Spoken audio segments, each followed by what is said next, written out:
রাতে আমি একা খাটে শুয়েছিলাম। হঠাৎ অনুভব করলাম আমার পরনের ছোট প্যান্টটা খুলে যাচ্ছে। ভাবলাম হয়তো অ্যালার্জির কারণে এমনটা অনুভব হচ্ছে। চোখের পারে ঘুম আসাতেই অতটা লক্ষ্য করিনি, কিন্তু আমাকে অবাক করে দিয়ে চোখ খুলতেই দেখলাম আমার পরনের ছোট প্যান্টটি শূন্যের উপর ভাসছে। দেখে আমি আটকে উঠলাম। এ কি, এটা কিভাবে সম্ভব? আমার পরনের প্যান্ট শূন্যে ভাসছে কিভাবে?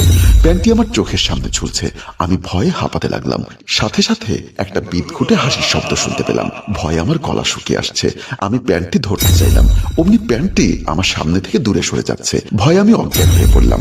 সকালবেলায় আমি যখন চোখ খুললাম তখন দেখতে পেলাম আমি হসপিটালের বেডে। আমার মাথার পাশে দাঁড়িয়ে আছে আমার স্বামী হৃদয়। হৃদয়কে দেখে আমি তার হাত শক্ত করে জড়িয়ে ধরলাম আর হাঁপাতে লাগলাম, কারণ গতকালের হাসিটি এখনো আমার কানে বাজছে। হৃদয় আমাকে বলল, কি ব্যাপার লাইলা, তুমি অজ্ঞান হয়ে গেলে কিভাবে? আমি বললাম, আমাকে এখানে কে এনেছে? গতকাল তো আমি তোমাকে বাসায় একা রেখে খালাদের বাসায় গিয়েছিলাম। খালাদের বাসা যেহেতু মানিকগঞ্জে, ওখান থেকে ফিরতে ফিরতে ভোর হয়ে যায়। ভোরে দরজার সামনে এসে কলিং বেল দিয়েই যাচ্ছি, কিন্তু কিছুতেই তুমি দরজা খুলছো না। ভাবলাম আমার অপেক্ষায় থাকতে থাকতে তুমি হয়তোবা ঘুমিয়ে গেছো, তাই পকেট থেকে মোবাইলটা বের করে তোমার মোবাইলে কল দিতে লাগলাম। বেশ কয়েকটা কল দেবার পরেও তুমি কল রিসিভ করছো না। তখন আমি ভয় পেয়ে গেলাম। দেখলাম দরজাটা ভেতর থেকে আটকানো। বাসায় যেহেতু তুমি ছাড়া আর কেউ থাকে না, তাই নিরুপায় হয়ে দরজায় ধাক্কা দিতে লাগলাম, কিন্তু তবু তুমি দরজাটা খুলছো না। তাই আমি আরো জোরে জোরে দরজা ধাক্কাতে লাগলাম। আমার দরজা ধাক্কানোর আওয়াজটা এত বেশি ছিল যে পাশের ফ্ল্যাট থেকে বাবু ভাই ও জোনা কিভাবে চলে আসলো। ওনারা এসে জিজ্ঞাসা করলো, কি ব্যাপার ভাই, আপনি এত জোরে দরজা ধাক্কা দিচ্ছেন কেন? আমি বললাম, ভাই আমি আজ একটা জরুরি কাজে মানিকগঞ্জে আমার খালার বাসায় গিয়েছিলাম। ওখান থেকে আসতে আসতে ভোর হয়ে গেছে। বাসায় আপনার ভাবি একা ছিলেন। অবশ্য মাঝরাতে তার সাথে আমার একবার কথা হয়েছিল। সে বলেছিল খাওয়া দাওয়া করে শুয়ে আছে। মানিকগঞ্জ থেকে আমার আসতে আসতে ফজর হয়ে গেছে। এখন এসে ওকে এত করে কলিং বেল দিচ্ছি, মোবাইল করছি, দরজা ধাক্কা দিচ্ছি, তবুও তার ঘুম ভাঙছে না। আমার কথা শুনে জোনাকি ভাবি ও বাবু ভাই অবাক হয়ে একজন আরেকজনের মুখের দিকে তাকাচ্ছেন। তারপর বাবু ভাই কাপা কাপা গলায় বলল, ভাই আপনি ভাবিকে একা রেখে কেন গেলেন? আপনার এই বিল্ডিং এর নতুন ভাড়াটিয়া, অন্য কারোর সাথে পরিচয় না থাক, আমাদের সাথে তো আপনাদের ভালো সম্পর্ক। আপনি বললে আমার স্ত্রী এসে ভাবির সাথে থাকতো।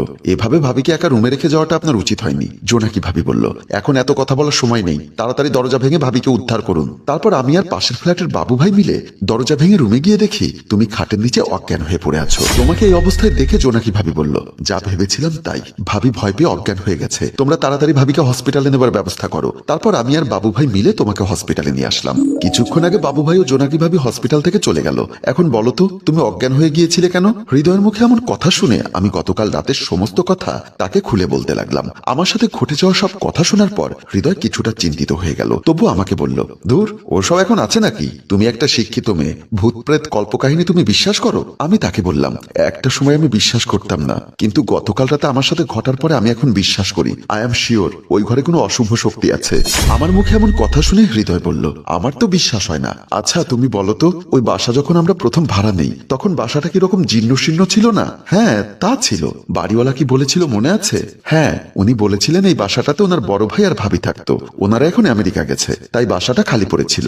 আমাকে বলেছিল আমি যদি উঠতে চাই ওই বাসাতে আজই উঠতে পারবো, সবকিছু ফার্নিচার করাই আছে। হ্যাঁ, তারপর তুমি আমি ওই বাসাতে উঠে অনেকদিন পড়ে থাকা জীর্ণ শীর্ণ বাসাটা সবকিছু পরিষ্কার করে তারপর ওখানে উঠি। এখন আমার প্রশ্ন হচ্ছে, ওই বাসায় যদি কোনো সমস্যা নাই থাকবে, তাহলে এতদিন বাসাটা খালি পড়েছিল কেন? আর এত কম টাকায় বাসাটা আমাদেরকে ভাড়া দিল কেন?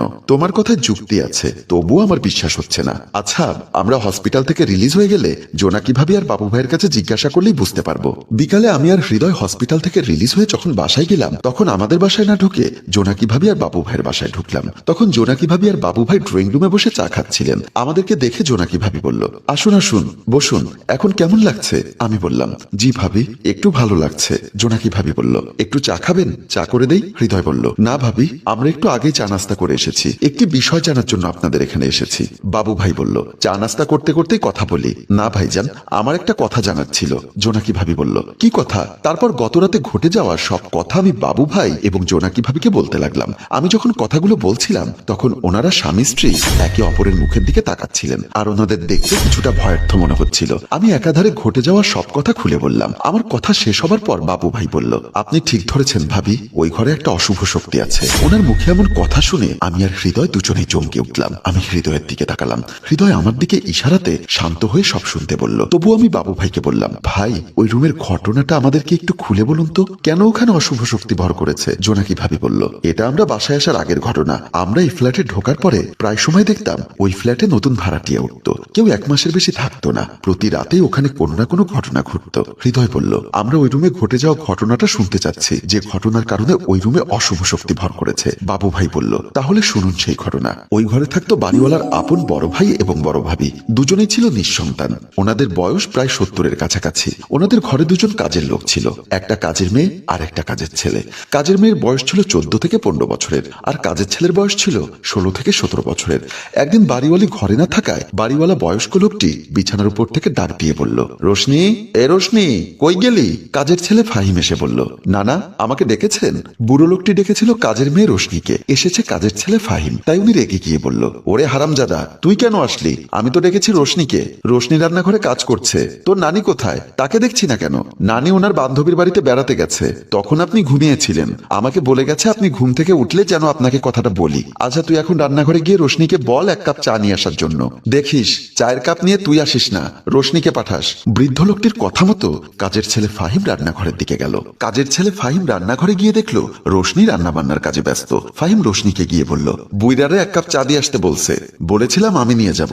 বুইরা খালি তোকে খোঁজে। বুড়ার হাব ভাব আমার ভালো ঠেকছে না। আমি তো তোকে ভালোবাসি, তাই সাবধান করছি। বুইরার থেকে দূরে দূরে থাকবি। তোরে ভালোবাসা আমি কি পাবো? তুইও চাকর, আমিও চাকরানি। এত কথা না বইলা বুইরারে 1 কাপ চা দিয়ায়, বলে ফাহিম চলে গেল। রোশনি যখন চা নিয়ে বৃদ্ধ লোকটির রুমে আসলো, তখন বৃদ্ধ লোকটি রোশনির হাত থেকে চায়ের কাপটা নিয়ে বলল, আমার পাশে বস, তোর সাথে কিছু জরুরি কথা আছে। কি কথা নানা? তোর নানিকে বিয়ে করেছি অনেক বছর, দাম্পত্য জীবনের এত বছর হয়ে গেল, তোর নানির থেকে কোনো বাচ্চা পেলাম না। তাই আমি চাই তোকে বিয়ে করতে। তোর নামে অনেক টাকা পয়সা দিব, একটা বাড়ি করে দিব। তারপর বৃদ্ধ লোকটি কাজের মেয়েটিকে নানাভাবে লোভলালসা দেখিয়ে তাকে নিয়ে পালিয়ে গেল। এদিকে বিকালবেলা বৃদ্ধ লোকটির স্ত্রী যখন বান্ধবীর বাসা থেকে ফিরে আসলো, তখন দেখলো কাজের ছেলে ফাহিম বসে বসে কাঁদছে। মহিলাটি কাজের ছেলেকে জিজ্ঞাসা করলো, কিরে ফাহিম, তুই এখানে বসে কাঁদছিস কেন? তোমার স্বামী আমার প্রেমিকাকে নিয়ে পালাইয়া গেছে। তারপর কাজের ছেলেটি সব ঘটনা বৃদ্ধা মহিলাটিকে খুলে বলল।